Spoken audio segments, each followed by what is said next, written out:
নমস্কার, আপনারা দেখছেন দৃষ্টিভঙ্গি। আজকে সারাদিন আমাদের যে খবরের দিকে নজর ছিল সেটি হলো রাজ্য বাজেট।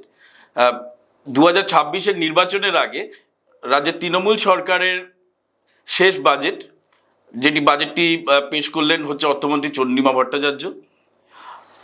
এই বাজেটের দিকে সকলের কিন্তু আমাদের একটা নজর ছিল। তার কারণ ছিল যে কিছুদিন আগেই অর্থাৎ 1 তারিখ, এই মাসের 1 তারিখে হচ্ছে কেন্দ্রীয় বাজেট পেশ করেন নির্মলা সীতারামন। কিন্তু সেই বাজেটে দেখা গেল যে হচ্ছে বাংলার প্রাপ্তির ঝুলিতে সে অর্থে কিন্তু কিছু ছিল না। ফলে তারপরে মানুষজন, রাজ্যের মানুষরা অপেক্ষা করছিলেন যে রাজ্যের অন্তর্বর্তীকালীন এই বাজেটে মুখ্যমন্ত্রী মমতা বন্দ্যোপাধ্যায় তাদের জন্য কোন সুখবরটি দেন। অনেকেই প্রত্যাশা করেছিলেন যে এই বাজেটে হয়তো লক্ষ্মীর ভাণ্ডারের বরাদ্দ বৃদ্ধি হতে পারে, বা এরকম আরো কিছু জনকল্যাণমূলক হচ্ছে প্রকল্পের জন্য মুখ্যমন্ত্রী হয়তো বরাদ্দ করতে পারেন। শেষ পর্যন্ত যেটা দেখা গেল, বৃহস্পতিবার যে বাজেটটি পেশ করা হলো সেখানে 4,06,000 কোটির অন্তর্বর্তীকালীন বাজেট ঘোষণা করলো রাজ্য সরকার। 500 টাকা বাড়লো লক্ষ্মীর ভাণ্ডারের বরাদ্দ।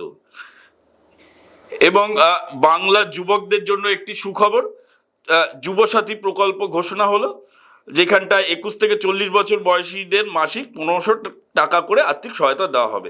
সরকারি কর্মীদের 4% ডিএ বাড়লো। আরেকটি গুরুত্বপূর্ণ বিষয় সেটি হলো গিগ শ্রমিকদের স্বাস্থ্যসাথী প্রকল্পের আওতায় আনা হলো। এই বিষয়টা নিয়ে পরে আসছি। আশাকর্মী, পার্শ্ব শিক্ষিকা, green police, civic police, village পুলিশদের বাড়লো বেতন। পাশাপাশি আপনার কিছু হচ্ছে হ্যাঁ, রুরাল সেক্টরে হচ্ছে যে জায়গাগুলোতে আর কি, মানে রুরাল সেক্টরেও কিন্তু একটি টাকা বরাদ্দ করা হয়েছে। তো আমি আর বিস্তারিত আসছি না, কেন ততক্ষণে আপনারা অনেক কিছুই জেনে গেছেন। কিন্তু আমার যে বিষয়টা নিয়ে আমি আলোচনা করতে চাই, যে কারণের জন্য আজকে আপনাদের সামনে আসা, দেখুন সামনেই তো নির্বাচন। মে মাসের মাঝামাঝিতেই হচ্ছে নতুন সরকার তৈরি করতে হবে। তার আগেই আশা করা যায় যে হচ্ছে নির্বাচনের প্রক্রিয়াটি সম্পন্ন হবে। যদিও এসআইআর নিয়ে যে জটিলতা তৈরি হয়েছে সেইখানটায় নির্বাচনটি কি আমাদের, মানে রাজ্যের নির্বাচনটি কি নির্দিষ্ট সময় হচ্ছে সম্পন্ন করা যাবে সেই নিয়ে অনেকে প্রশ্ন তুলছে, সেটা পরের ব্যাপার। কিন্তু সাধারণত মানে নর্মাল যেই হচ্ছে নিয়মটা, তাতে কিন্তু হচ্ছে মে মাসে মাঝামাঝিতে আপনাকে নির্বাচনটা কমপ্লিট মানে করতে হবে, নতুন সরকারের শপথ নিতে হবে, তার আগে এই বাজেট। এবার এই যে এই নির্বাচন ঘিরে যেটা দেখা গেল যে বাংলার মানুষের কাছে বিজেপি নেতা মন্ত্রী সবাই হচ্ছে দিল্লি থেকে পরিযায়ী পাখিদের মতন করে আসা যাওয়া শুরু করেছেন, যেইটা হচ্ছে বিরোধীরা বলছেন। তারা ঘন ঘন বৈঠক করছেন, রাজ্যে কি করে হচ্ছে তাদের ভোট ব্যাংকে মানে বাড়ানো যায়, বা হচ্ছে ক্ষমতায় তারা আসবেন এরকমও বলছেন।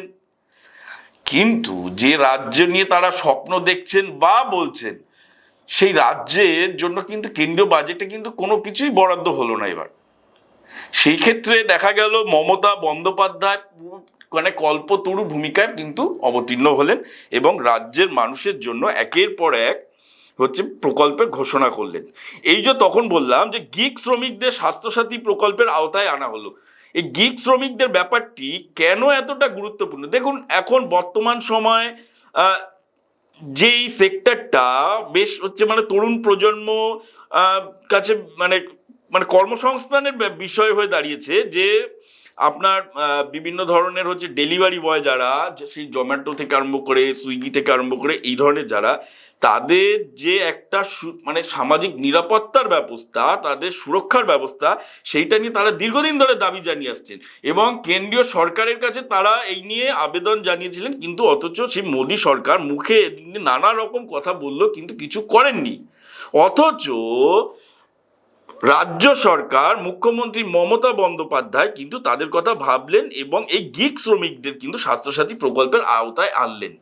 এটি কতটা গুরুত্বপূর্ণ একটি সিদ্ধান্ত সেটি হয়তো আগামী দিনে সবাই এটা অনুভব করতে পারবেন নিশ্চয়ই। যেমন হচ্ছে তার আগে কন্যাশ্রী বা ধরুন স্বাস্থ্যসাথী এগুলো সুফল যেমনি পাচ্ছেন, তেমনি হয়তো গিগ শ্রমিকদের ব্যাপারটিও আগামী দিনে চর্চায় থাকবে।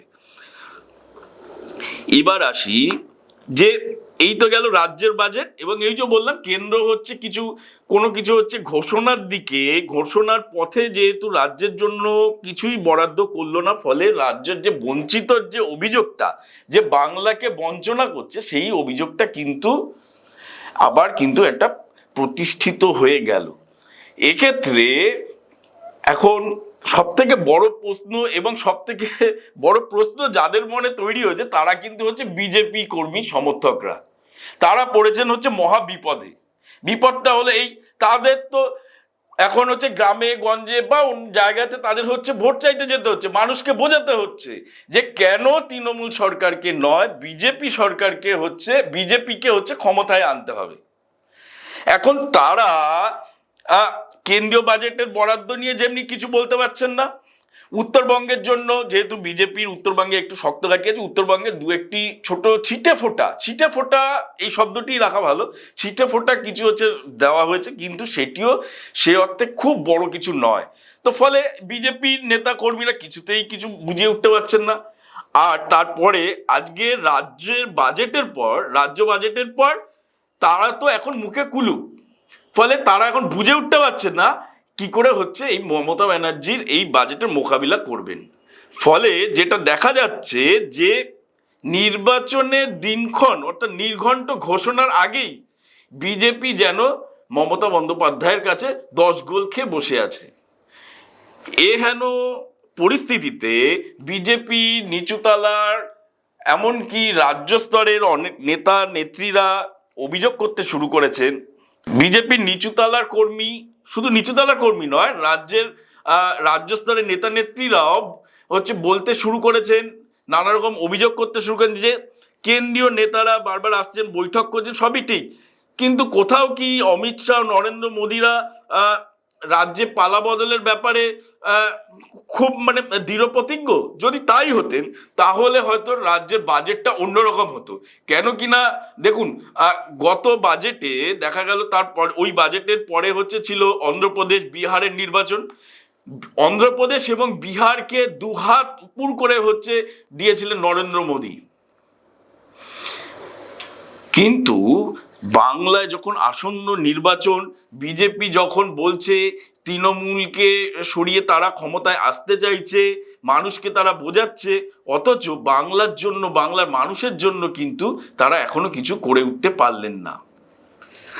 এই জায়গাটায় কিন্তু এখন বিজেপির নেতা কর্মীদের মনে বড় প্রশ্নচিহ্ন তৈরি হয়েছে, যেটা মমতা ব্যানার্জি করে দেখাচ্ছেন। আর অন্যদিকে হচ্ছে বিজেপির নেতা নেত্রীরা মুখে হয়তো অনেক কথা বলছেন, কিন্তু কাজের কাজ কিছু করছেন না। ফলে আগামী নির্বাচনে বিজেপির নেতা নেত্রীরা কিন্তু এখন আগে থেকেই বলতে পারেন যে অনেকটাই ব্যাকফুটে, এবং তাদের মনোবল এখন অনেকটাই তলানিতে। হ্যাঁ, মনোবল তলানিতে এই কথাটা বলতে বাধ্য হচ্ছে, কেন কি দেখুন, তাদের তো বেরোতে হয়, তাদের তো এই যে দিল্লিতে বৈঠক হলো এই অতি সম্প্রতি, সেইখান থেকে তাদের কেন্দ্রীয় নেতা নির্দেশ দিচ্ছেন যে আপনারা কেন ঘরে ঘরে যাচ্ছেন না, কেন ঘরে ঘরে মানুষকে বোঝাচ্ছেন না। ফলে এই জায়গাটায় তখন তারা প্রশ্ন রাখছেন যে আপনারা তো বলছেন, আমরা কি নিয়ে বোঝাবো, কাকে বোঝাবো? ফলে মমতা ব্যানার্জির বা মমতা বন্দ্যোপাধ্যায়ের বিকল্প কিন্তু এখনো এই বঙ্গ বিজেপিতে বা বঙ্গ রাজনীতিতেই নেই, বঙ্গ বিজেপিতে তো নেই। ফলে শুভেন্দু অধিকারীদের এখন মমতা ব্যানার্জির মোকাবিলা করতে করতেই হিমশিম খেয়ে যেতে হচ্ছে। সব থেকে এই ক্ষেত্রে শুভেন্দু অধিকারীর নাম যখন বললাম, সব থেকে বলতে হয়, মনে হয় সব থেকে বিড়ম্বনায় রয়েছেন হচ্ছে শুভেন্দু অধিকারী। তিনি হচ্ছে না পাচ্ছেন এখন ঢোক গিলতে, না পাচ্ছেন উগরাতে। ফলে বিজেপি আসন্ন নির্বাচনের আগে যে 10 গোল খেয়ে গেল, এবং রাজ্য বাজেটে মমতা বন্দ্যোপাধ্যায় যে বিজেপিকে মোটামুটি একদম ব্যাকফুটে ফেলে দিলেন, সে কথা আর বলার অপেক্ষা রাখে না। আজকে আমাদের আলোচনাটা এই পর্যন্তই। সঙ্গে থাকুন দৃষ্টিভঙ্গি।